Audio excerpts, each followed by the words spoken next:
Bem, pessoal, na aula de hoje nós vamos falar um pouquinho sobre a cura do concreto.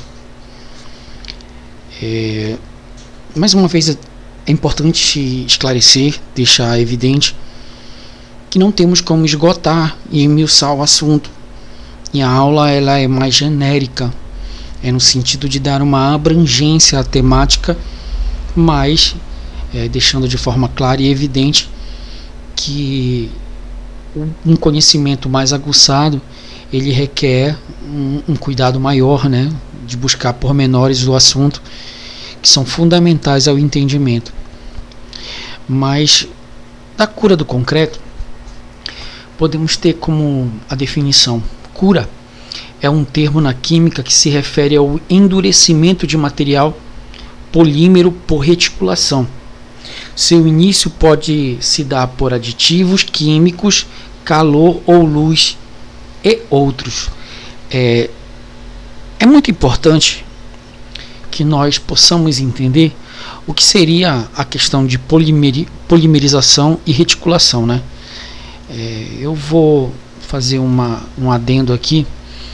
Bem, polímeros, a ideia de polímeros, ela vem de átomos, de ligações. Essas ligações elas podem ser na química de várias modalidades diferentes. Porém, quando se fala de reticulação, de polímeros, a ideia é de ligação química, que pode ter uma influência pela questão térmica, pela questão da umidade, pelos aglomerantes que podem ser utilizados dentro do processo. Há espécies de cimento que são polimerizados, que tem polímeros. Então a relação água-cimento tem uma influência também nesse efeito de polimerização, Então é interessante que haja um entendimento que a reticulação ela está inerente à questão de ligações químicas, de rearranjo. A reticulação polimérica é um processo que ocorre quando cadeias poliméricas lineares ou ramificadas são interligadas por ligações covalentes. Um processo conhecido como cross-linking, ligação cruzada, ou seja, ligações entre moléculas lineares produzindo polímeros tridimensionais com alta massa molecular.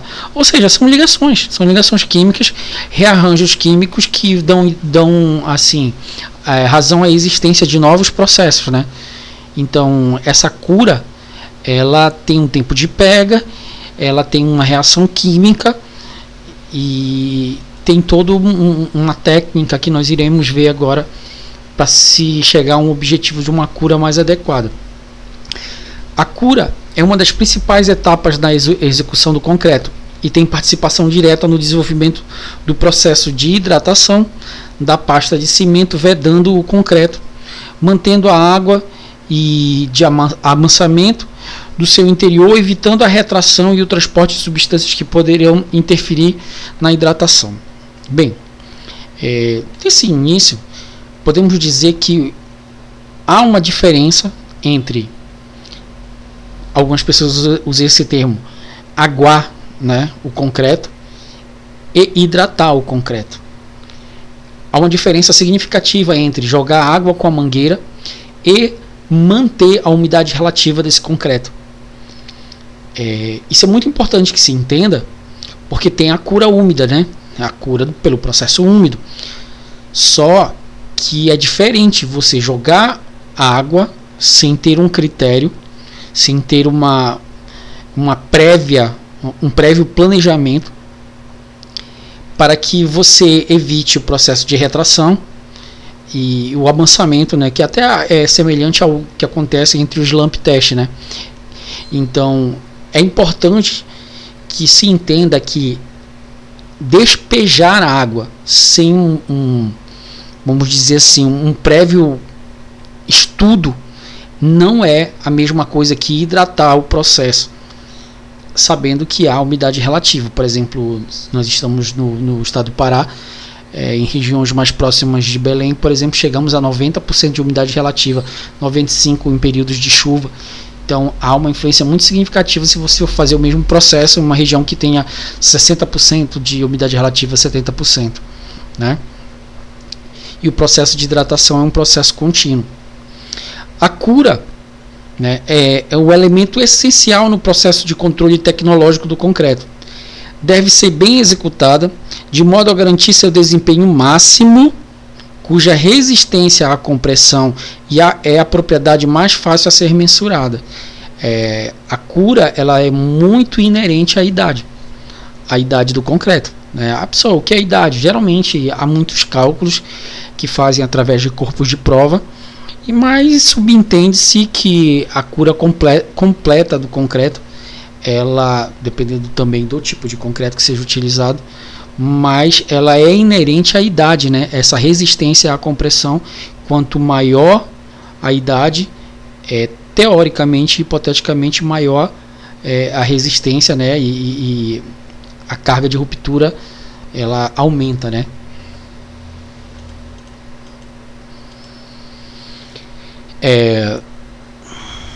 A relevância dessa temática. Por que estudar isso? A durabilidade de estruturas de concreto tem recebido atenção crescente nos meios de pesquisa. As manifestações patológicas apresentadas pelas estruturas, decorrentes de falhas ao longo do processo e durante a sua utilização, tornam crescentes as preocupações com segurança estrutural, com custos de manutenção, reforço e recuperação de estruturas existentes.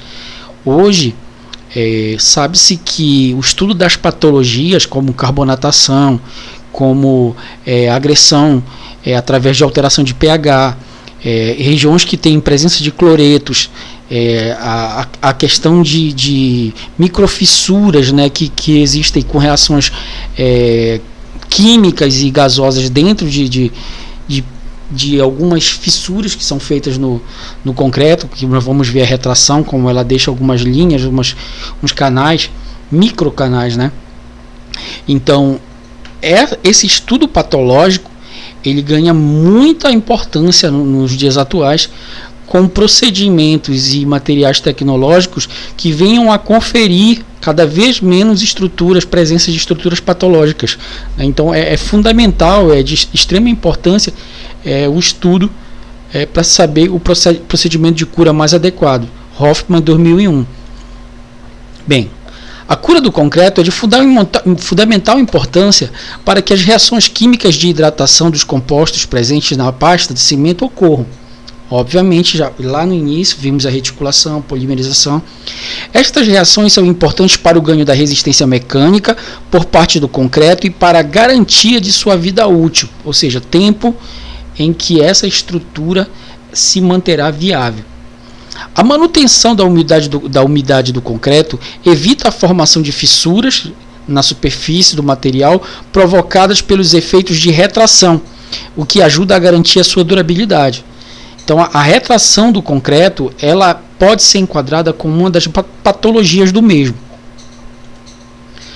A cura é realizada por duas razões básicas: hidratar o quanto possível o cimento e reduzir ao máximo a retração do concreto, fatores intrínsecos à durabilidade.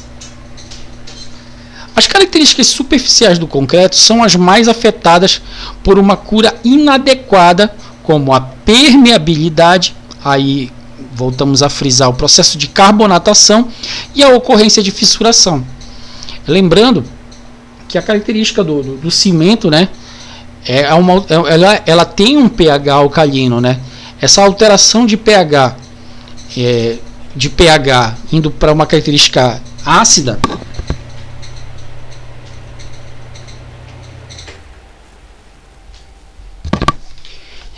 alterando a acidez dessa estrutura, poderá levar à ocorrência de fissuras, de perda de material, o que é indesejável durante o processo. Aqui nós temos olha, o processo de hidratação, aí tem do cimento Portland, né? 1994, Meta e Monteiro. Partículas do cimento, água, né? Partículas de cimento com adição de água, liberação de calor. Quando falamos de liberação de calor, temos intuitivamente a análise que é uma reação exotérmica, ou seja, do interior para o exterior. Então, calor externo, aí vai a formação do gel, vai ocorrer as reações de reticulação, né, as polimerizações, formação de agulhas e cristais, agulhas se aglomeram por meio da hidratação, até o estado de endurecimento, que é um processo que nós estávamos falando. Aqui, olha, tecnicamente, o calor de hidratação pode ser definido como o calor liberado pelo concreto através de um processo exotérmico, no caso de reação de cimento com a água. Então, esse processo de hidratação, ele é exotérmico, ou seja, ele é do interior para o exterior, exotérmico, liberação de energia. Um processo exotérmico nada mais é do que uma reação química em que há transferência de energia do interior de um objeto para o meio exterior, tá? Então, essa análise ela deve ser levada em consideração. Aí temos uma análise chamada curva de hidratação do concreto. A variação aqui de Neville, eu achei isso bem interessante. A variação da taxa de liberação de calor com o tempo pode ser visto que o primeiro pico corresponde à hidratação da inicial. A duração da hidratação elevada é bastante curta e seguida por um período denominado de dormência. Esse período dura entre 1 e 2 horas e durante ele a pasta de cimento é trabalhável. Aí vem aquele conceito de trabalhabilidade, né? Em determinado momento, a camada superficial é rompida pelo crescimento de cristais de hidróxido de cálcio, né? Voltando aqui, olha aqui, ó, formação de agulhas e cristais, né? Cristais de hidróxido de cálcio. E, portanto, a liberação de calor aumenta lentamente, ou seja, uma reação exotérmica.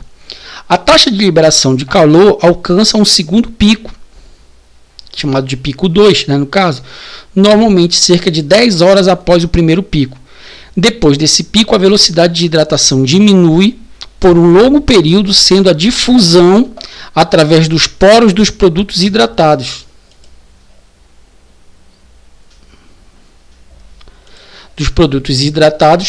Após um período de 30 horas, ocorre uma retomada da velocidade de hidratação, resultando em um terceiro pico, pico 3, menor que os anteriores. Esse pico é associado ao esgotamento do sulfato de cálcio. Você percebe que em todo esse processo, do primeiro pico ao terceiro pico, nós temos a presença de reações químicas. Temos aqui, ó, eu achei bem interessante, a gente pesquisa, né, na internet.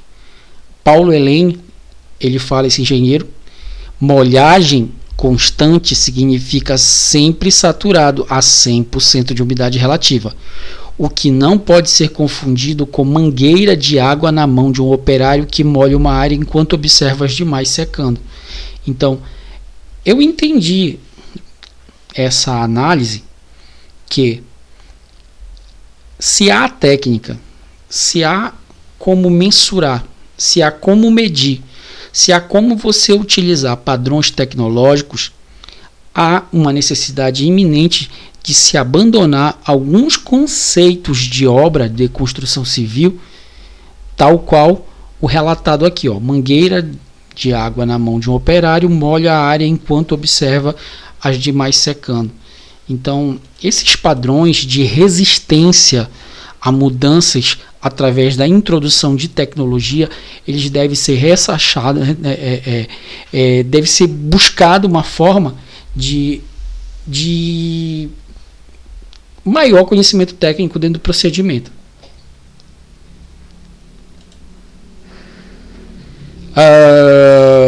Temos aqui, ó, taxa de liberação de calor, ó, joules por segundo por quilograma. Aqui tem a introdução do primeiro pico, ó. Aí aqui você tem 0, 10, 20, 30, 40, 50, e idade em horas. Então nós temos horas na horizontal e temos aqui a liberação de calor na vertical. Então temos 0, 2 e 4. É óbvio que esse pico vai aqui, pode ser 3, 2, alguma coisa, não está descrito no gráfico, mas o gráfico ele é autoexplicativo, né? Você percebe que do pico 1 você tem um ápice de liberação de calor instantâneo, de reação exotérmica. No início da reação, ó, no processo de hidratação, logo no início, olha a liberação de calor, muito alta, né? Pessoal, qual seria esse processo aqui? Esse aqui, ó. Olha, partículas com adição de água, olha. Olha a liberação de calor, muito alta, né? Quando você entra no pico 2, podemos ver que é o maior em relação ao tempo, né? É maior. E no pico 3, que ele cita a partir de 30 horas, você vê a liberação de calor através exotérmica cada vez mais até chegar ao processo de endurecido, né? Endurecimento. Então, essa análise gráfica ela é bem interessante, né? Percebe-se que no início do processo de hidratação, a liberação exotérmica de calor é muito significativa. Deixa eu ver aqui uma coisa. Aqui, achei interessante isso aqui, olha. Aqui, olha, concretagem, né? A cura, aqui a gente pode colocar essa foto como retração, olha. Claro, a gente está fazendo um bate-papo em relação a algumas pesquisas, né? Então, the influence low temperature of the evolution, baixa temperatura, né?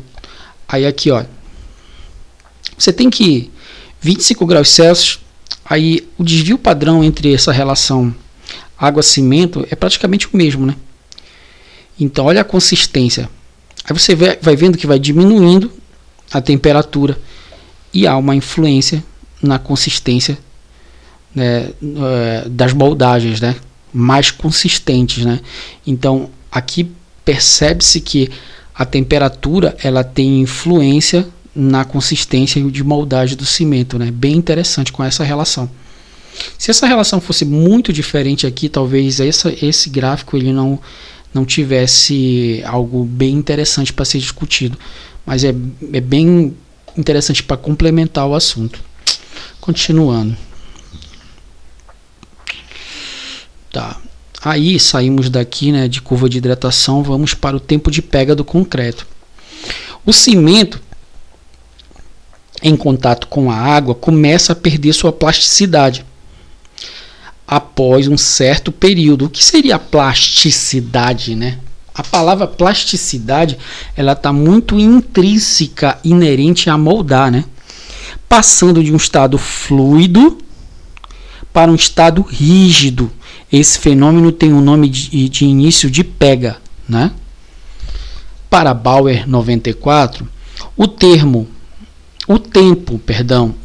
de pega se dá por um fenômeno artificialmente definido com o momento em que a pasta de cimento adquire consistência, que a torna imprópria para o trabalho. O que seria o conceito de trabalho? Moldagem, que também é inerente à plasticidade, tá? A gente tem até o concreto de autoadensável, né?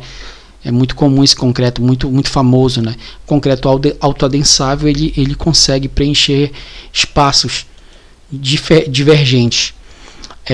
Temos aqui, exemplificando, a cura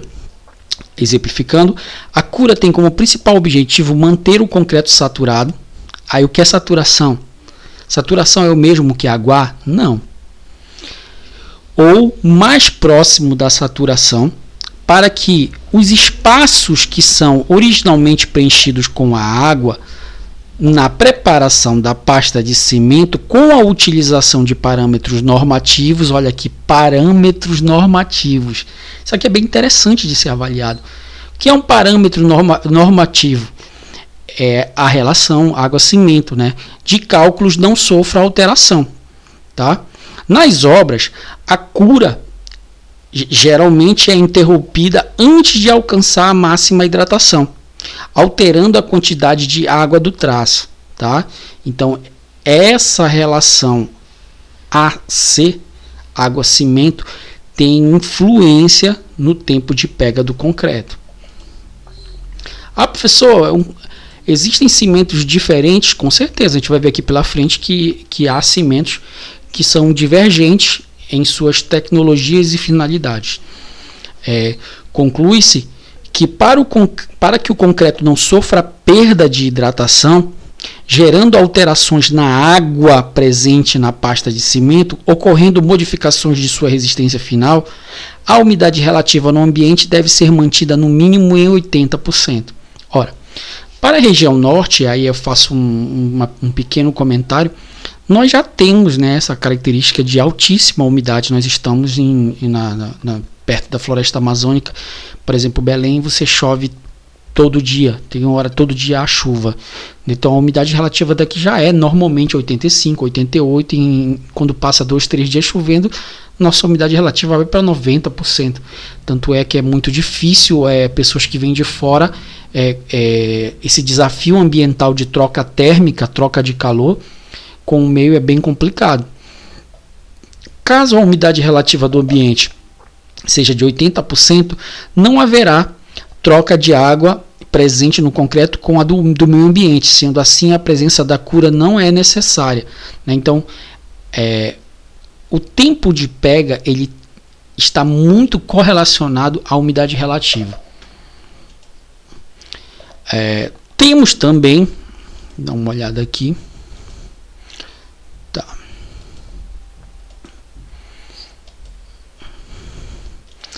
Temos também um procedimento que é denominado de cura química do concreto, né? O pessoal quer dizer que tem uma cura química? Tem, é uma modalidade. A cura química é a aplicação de produto por aspersão na superfície do concreto, superficialmente, a substância que tem a função de impedir a evaporação da água. Pode ser fabricada a partir de wax. O que seria esse wax? Wax, na linguagem inglesa, geralmente está correlacionado a ceras, tá? São ceras. Ceras, parafinas, PVA, acrílicos, estirenos, né? Poliestireno, olha, lembra do isopor? Poliestireno, estirenos, entre outros elementos.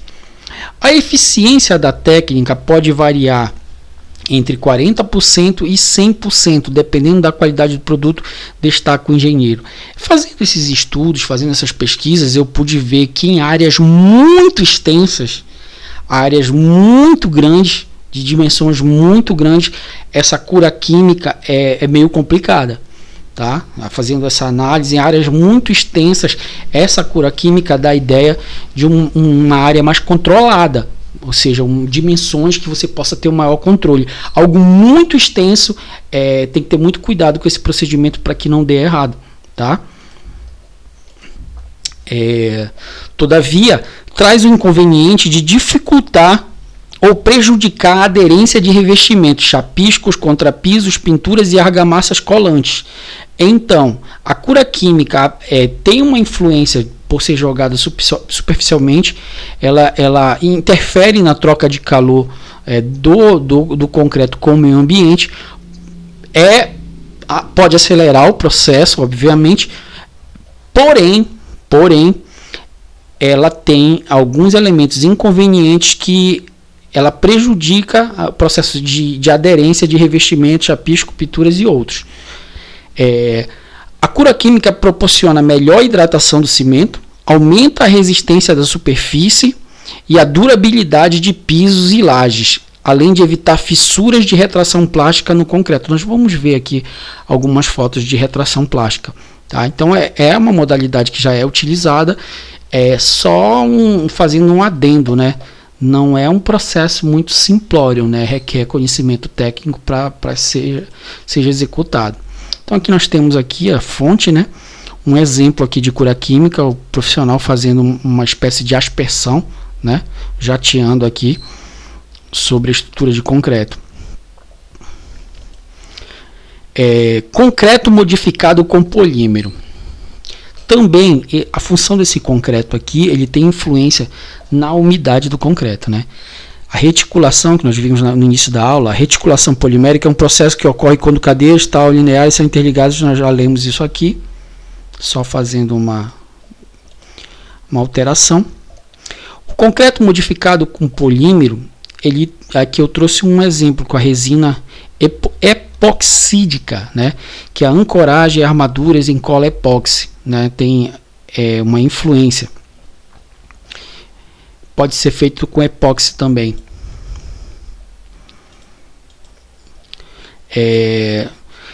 As resinas poliéster, epóxi, vinílicas, fenólicas e o metilmetacrilato, derivadas do petróleo, são utilizadas como aglomerante, apresentam boa resistência química, especialmente aos meios ácidos, e irá adquirir características flexíveis, algo que o concreto convencional ou com aditivos não possui. Então, esse concreto modificado com polímero, o processo de reticulação, que no início da aula nós comentamos, dessas interações químicas, e na verdade falamos químicas, mas na verdade são físico-químicas, né? São novos compostos criados, né? Então a alteração de estruturas, né? Então são físico-químicas essas interações, se nós formos esmiuçar o fenômeno. Então esse concreto aqui já existe esse tipo de alteração. Elevada a aderência nos pontos de ligamento entre um concreto pré-existente e um concreto novo. Olha só, a aderência, bem interessante isso. Nos casos de recuperação estrutural. Isso aqui é fantástico, cara, essa análise aqui. Resistência química à abrasão, tráfego de pedestres. O que seria essa abrasão? A abrasão são danos, né?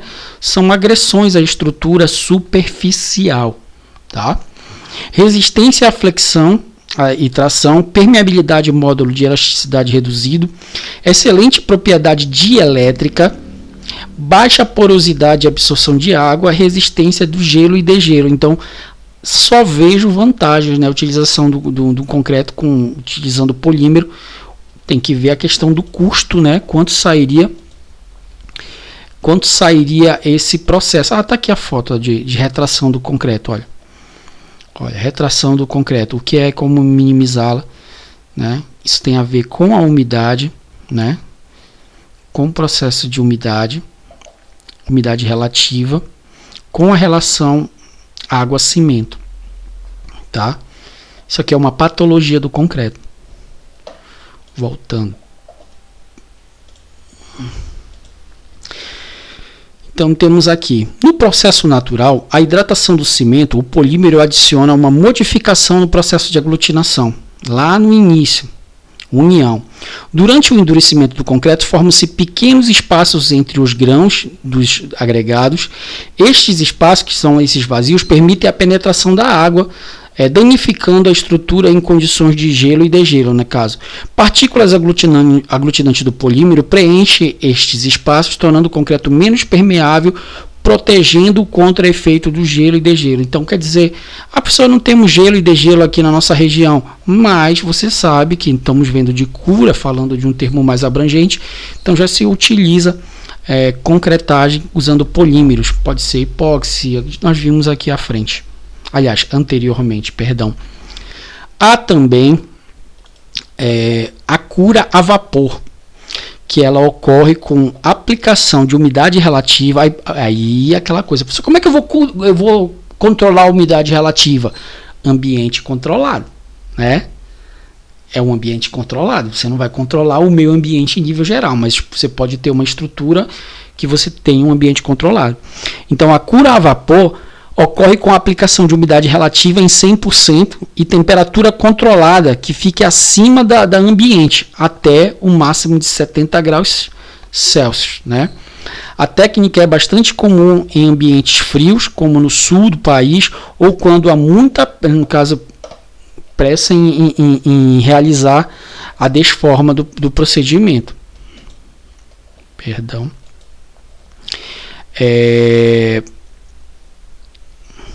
O procedimento usa o princípio da maturidade para alcançar altas resistências a baixas idades, né?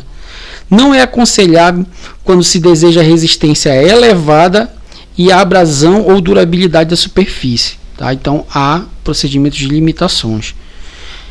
Só frisando novamente, é um ambiente controlado. Então nós temos aqui a cura térmica, né, que é o vapor, a cura úmida, muito conhecida, muito utilizada, e a cura química, né, que é a aplicação, jateamento. Bem, a cura térmica é uma outra modalidade de cura. A cura térmica segue o mesmo princípio de maturidade, mas é empregada em peças pré-moldadas. Aqui temos uma foto, aqui, ó, estruturas pré-moldadas, olha, cura do concreto, descubra como fazer, ó, aqui fazendo um adendo, né? Esses blocos pré-moldados aqui, ó. Voltando. Cura térmica segue o mesmo princípio de maturidade, mas é empregada em peças pré-moldadas. O procedimento demora horas e também não deve ser realizado se o produto final precisar de resistência elevada à abrasão ou alta durabilidade de sua superfície. Tá? A cura térmica é bastante utilizada por empresas que operam em concreto pré-moldado. Temos aqui também esse gráfico, ele é muito interessante. Olha, aqui, ó, temperatura, ciclo de cura térmica a vapor. Aí você tem aqui tempos, né? T0, T1, T2 e T3. Tempo de cura em horas, tá? Temperatura máxima, né? Olha. Então o gráfico mostra que o incremento de temperatura, ó, ele tem uma influência no tempo de cura. Você está vendo aqui, ó, a amplitude, ó. Olha essa amplitude aqui, ó. Né? Então, o incremento de temperatura, ele tem influência no tempo de cura, tá? Aqui, olha, há uma redução significativa da temperatura. Seria aquela que nós vimos lá, low, né, temperatura baixa, né? Então, a redução, ó, a influência. Bem interessante, né? Cura com agentes internos. O uso de agentes internos como os aditivos é a alternativa que exige cuidados. Bem, esses aditivos eles são amplamente vendidos pela indústria. Existem vários. Para falar isso deveria ser uma aula à parte. São aditivos utilizados no processo de concretagem. São muitas ofertas no mercado, né? Então é algo à parte. Eu estou até pensando em fazer uma aula só de aditivo, porque a eficiência é relativa, pois as faces expostas a ambientes muito secos e com vento podem ser prejudicadas na abrasão e na durabilidade, apesar de o restante da massa estar bem curada e ter alta resistência e durabilidade. Então, o grande problema seria a questão mais superficial, né? Na superficialidade. Então, isso aqui é muito abrangente, mas já sabemos que a indústria ela oferece aditivos. Cura o papel das formas, no caso. O que seriam as formas? As próprias formas usadas para moldar as estruturas de concreto protegem as superfícies contra a dessecação, dessecar, olha aí, ó, prematura, e funcionam como procedimento de cura. Então, as formas elas conferem uma proteção ao processo de cura, porque já vimos que tem umidade relativa, né? Tem a questão de ventos, tem a questão da temperatura real, da amplitude térmica. Então, tudo isso há uma influência sobre o processo de cura correto. Então, as formas elas atuam como uma proteção. Em muitos casos em que a desforma ocorre de maneira precoce, é necessário aplicar algum dos métodos de cura até que a estrutura alcance os 15 MPa. Ah, professor, como é que eu vou saber isso aí? Corpo de prova. Tá? Já vimos que pode ter análises evasivas e análises não evasivas, né? Que são análises destrutivas e análises não destrutivas do procedimento. O corpo de prova é uma análise destrutiva. Você tem que fazer a temperatura de ruptura, temperatura não, a força de ruptura. Então ela é uma análise destrutiva. Estou com temperatura aqui na cabeça. Retração do concreto. A retração do concreto é a diminuição do seu volume, olha, volume, geralmente motivada pela eliminação da água contida em seu interior, exudação, exudar. O que nós fazemos quando nós estamos suados? Estamos exudando, é o mesmo procedimento, né? Mesma lógica. É considerada uma doença do concreto. Essa doença também vocês podem entender como patologia, provocada pela qualidade e o tipo do cimento, tipos e dimensões dos seus agregados, relação água-cimento do traço, entre outros fatores que podem comprometer a qualidade do material e, consequentemente, toda a estrutura da construção. Já viemos falando sobre retração, aqui é um grande problema, né, no processo de cura, esse modelo de retração. Isso aqui já é uma patologia que muitas vezes é irreversível, tá? Condena a estrutura. Em condições anormais, há só um detalhe. Professor, por que você fala condena? Você vê uma lesão, muitas vezes, que é superficial. Porém, claro, você tem essas fissuras, você tem entrada de umidade, você tem alteração de pH aqui dentro da estrutura, são gases. Essa altura aqui do hidróxido de cálcio, né? Ele vai tendo alterações, vai dando estruturas de carbono. Então, essa patologia aqui do concreto, muitas vezes, chega à estrutura do ferro. E quando chega no ferro, a alteração de hidróxido, e aí você vai tendo, vamos dizer assim, alterando até a qualidade do metal. Então, quando chega nesse momento, não tem muito o que fazer, não. Em condições anormais, a retração por exudação pode ficar entre 1 a 1,5 do total da massa pronta. Quando resulta em uma perda superior a 1 kg por metro quadrado hora, toda a obra pode ser comprometida devido à inevitável ocorrência de fissuras, rachaduras e empenamento de placas de concreto, entre muitos outros transtornos. Então é muito interessante esse tipo de conhecimento. A água é eliminada por exudação, aí tem até um neologismo chamado suor do concreto, pouco antes do início do endurecimento, sendo esse lá é pico 2, né? Sendo o tipo de retração mais popular, ela pode conter devido a fatores como exposição do material a ventos fortes, exposição a calor excessivo, baixa umidade relativa do ar.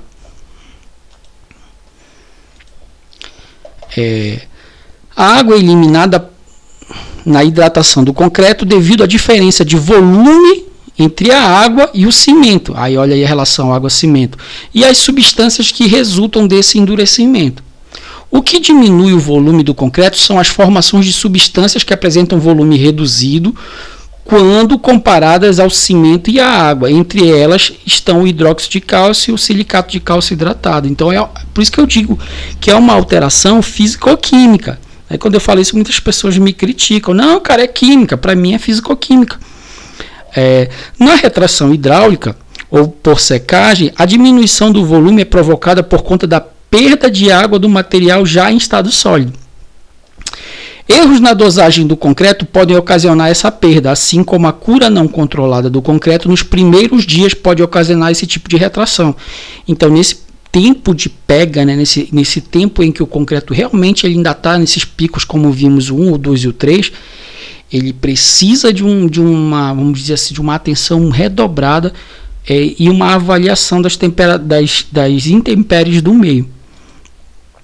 No processo de endurecimento do concreto, há um aumento de seu volume, ele vai aumentar o volume antes da redução na fase de resfriamento. A retração térmica ou retração exotérmica, liberação de energia, ocorre devido à liberação de calor durante esse procedimento, esse processo. O que acontece basicamente é uma reação química proveniente da transmissão de calor dentro do corpo da peça para o meio ambiente. É normal acontecer isso, professor? Tem que acontecer. Influência da temperatura. Neto, 2015, o efeito da temperatura ambiente na preparação e lançamento de concretos. Este autor estudou, olha aqui, estudou as temperaturas 5, 25 e 60 graus Celsius. Observando que concretos mais quentes perdem abatimento mais rapidamente. Lembra do abatimento, a questão do slump lá? Tal feito pode ser explicado pela aceleração da velocidade de hidratação inicial, aumento das taxas de evaporação e do consumo elevado de água no cimento. A resistência à compressão a longo prazo de um concreto produzido com elevada temperatura tende a ser reduzida. E isto se deve ao fato do alto grau de hidratação do cimento se formar uma estrutura que possa ser mais porosa e frágil. Então, cara, tu percebe que não é só a pessoa falar que a umidade não relativa. Por isso você vai falar muitas vezes com o pedreiro, ele não tem a ideia do que é uma umidade relativa, ele vai falar de temperatura. Tá quente, está chovendo, tá frio, mas a umidade relativa, mais a temperatura vai dar aquela análise que nós chamamos de sensação térmica. Em concretagens realizadas em temperaturas baixas, a evolução da resistência à compressão é prejudicada pelo menos assim, até a idade de 7 dias. Isso acontece principalmente nas relações água-cimento mais altas, sendo que a resistência evolui após essa idade, atingindo valores próximos dos concretos curados em temperaturas mais elevadas. Então, a alta temperatura influencia na cura e a baixa temperatura também influencia. Quando ele fala de relação água-cimento alta, obviamente, como é água-cimento, é um aumento de água em detrimento ao cimento, tá, gente? Coutinho 74. O melhor intervalo de temperatura para a realização da cura inicial do concreto se encontra entre 4 a 23 graus Celsius. Aqui na nossa Amazônia, muito difícil você ter a observação em relação a esse intervalo aqui, né? A gente está falando de 32, 35, algumas épocas do ano quase 40 graus, né? Sensação térmica com certeza mais de 40. Com um valor ótimo localizado de 13 graus, né? E de 5 graus para o cimento com resistência inicial. Vamos lá. Égua, aqui foi muito interessante. Eu falei égua na aula, olha. Gente, para quem está ouvindo, isso aqui é uma forma de falar do paraense, viu? Me perdoe. Gente, resistência dos corpos de prova curados em diferentes temperaturas. Bora ver se houve diferenças em relação às temperaturas. Aí nós temos CP1, CP2 até o CP7, valor médio, muito interessante ter, erro aleatório provável. Aí nós temos aqui o C1V25, CP1V35, CP1V45. Percebam aqui, ó, 26, 32, ó, 24. Lembra, resistência dos corpos. Então aqui, ó, 35 graus. Se você for comparar o CP2, olha, maior. Se for o CP3, olha, maior. O CP4, olha, maior. Quando você for observar essa pesquisa que foi feita por Ferrari, temos que a 35 graus Celsius é uma faixa que confere maior resistência aos campos de prova, tá? 35 graus já é muito mais próximo da nossa realidade. Aqui, aquela que eu acabei de falar para vocês, ó, de Ferrari, ó, 35 graus seria a melhor faixa, né? Aqui, ó, tempo de pega. Aí nós temos a mesma pesquisa, olha, CP1 25 graus, 35 e tal. Olha, tempo de pega. Aí, ó, 45, 60, 75, 90, 105 e tal. Que percebemos aqui, ó? O que percebemos, olha? Percebemos aí a penetração. Essa penetração aqui é um teste que tem, viu? Se faz uma penetração com uma agulha. Então percebemos que a influência maior, o tempo de pega aqui, olha, ela já tem uma influência com 35 aqui também, olha, já com 135 minutos, olha, o tempo de pega, olha, tá? Então, no tempo de pega também há uma influência. E aqui, aquilo que eu disse para vocês aqui, ó, da temperatura, olha, penetração. Eu esqueci o nome desse teste, mas é uma agulha. Esqueci o nome desse teste. Aí, ó. E aqui, ó. Olha, tempo de pega, início 25 graus, né? Temperatura do estudo, olha. Minutos, ó. Com 35 graus, olha, 135 minutos, ó. Com 45 graus, 105. Mas Deus me livre, né? Trabalhar com 45 graus de temperatura é quase perto do sol, né? o fim, ó, com 225 e olha aqui, ó, com 270. Então realmente a temperatura mais adequada seria 35. E ficamos no final da aula aqui com essas respostas que vocês irão elaborar para mim e irão mandar para mim essa atividade.